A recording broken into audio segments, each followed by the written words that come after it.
Our elders are the old growth of this forest. Our elders are the roots that run deeper than we can often imagine. Respecting them is the handwork of being a witness to their history. It feels like we've heard all their stories before, but we could hear them again. It's acknowledging that our own trunk is only standing because of the shelter they provided when we were just saplings. I'm Nick Walton. I'm a coffee roaster. I'm a dad. I'm a husband. I'm a wee farmer. And I can't stop thinking about the invisible scripts that run our lives. You're listening to The Value Sort. This is a field guide to the values that shape the patterns of thinking and behaviors that end up shaping our entire lives. This is essay number 48, Respect for Parents and Elders. Let's get into it. This is another tricky one for me. Let me say at the outset that I love my parents and my elders. I crave their approval.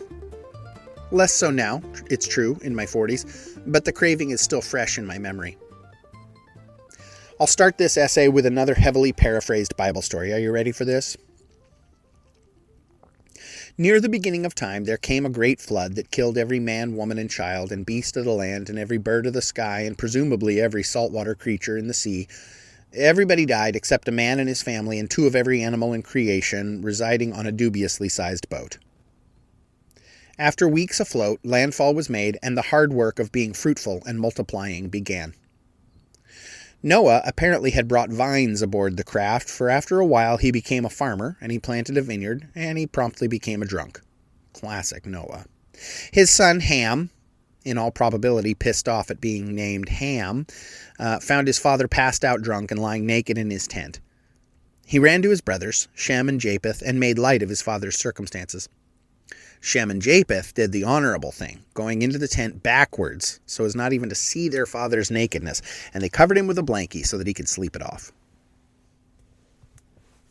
Now I have a friend who's younger than me by about 15 years or so. I think he respects me. I was kind to him as a little guy, and now he's kind to me today.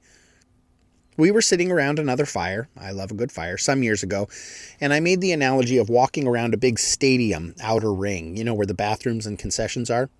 You can walk and walk and walk, and finally, you're back where you started.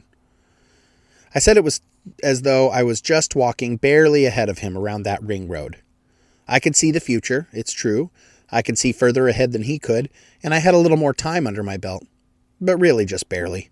In the scheme of our lives, the differences in my wisdom in comparison with his were pretty incomprehensible, and even then should only be brought to bear for our edification. And besides, he could see a little further back than I can. I know a little better about what lies ahead, and he knows a little better about what's happening now, today. I have examples of this going every which direction in my own life.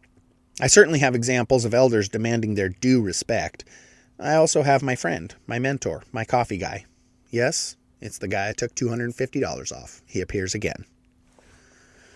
He really is the first one I can recall showing me the respect of an equal. The theft incident was a great example of this. I had to make it right. I had to make amends, and in truth, he's had a bit of fun at my expense on the issue over the years. But I can never actually remember him lording it over me. I never remember him typecasting me. The opposite, actually. I was naked, like Noah, blackout drunk on dumb choices, and instead of grinding me into a powdered form, he honored me. He chose to back in and cover my nakedness. He filled in my weak spots. He treated me with respect and dignity, and very soon we were back on that ring road. He was just ahead of me, still looking out for me. Respect for parents and elders cannot, in my understanding, come at the expense of respect for the young, and sometimes, oftentimes, it does just that. It didn't feel great when I was young, and now that I'm aging up a little bit, it's my honor to love and respect those coming up on my heels the best way I know how. When people respect and honor one another intergenerationally, it's almost cosmically lovely. It's a kind of beauty to behold, and I have beheld it. When respect is demanded from one direction, any direction, it's ugly, and it's unproductive, to say the least. What profit is there in demanding a high place of esteem? What good is the respect of the youth if it is coerced on traditional or religious grounds? And by contrast, what good does it do to discount the lives, the work, the sacrifices of those who are a little stretch ahead of us in this great ring road of life? Now is the time of my life to put my money right where my mouth is. Now is the time for these concepts to be made real in my life and my experience. I am the elder. I have elders. I am an elder. I am middle-aged. I have an 18-year-old child. They are, you will be shocked to hear it, not making all the same choices I would make for their lives. I will turn out, in the sweet by and by, to have been correct about a great number of my ideas and thoughts in their lives. They will come around to some of them, and we will look back together and we will sigh. And I will always have been pure in my intentions toward them.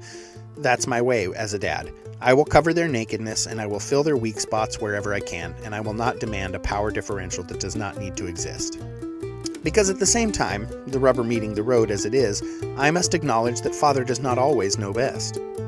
And there will be a second great many things that we look back on and see that they were right in their assumptions, correct in their thinking, that they were the master of their own fate, captain of their own vessel, and they were simply sailing a different direction, much to my immediate chagrin.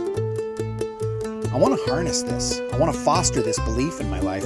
I want to remind myself that the youth are all right, that they're worthy of honor and respect, and that respect is, now perhaps more than ever, a two-way street.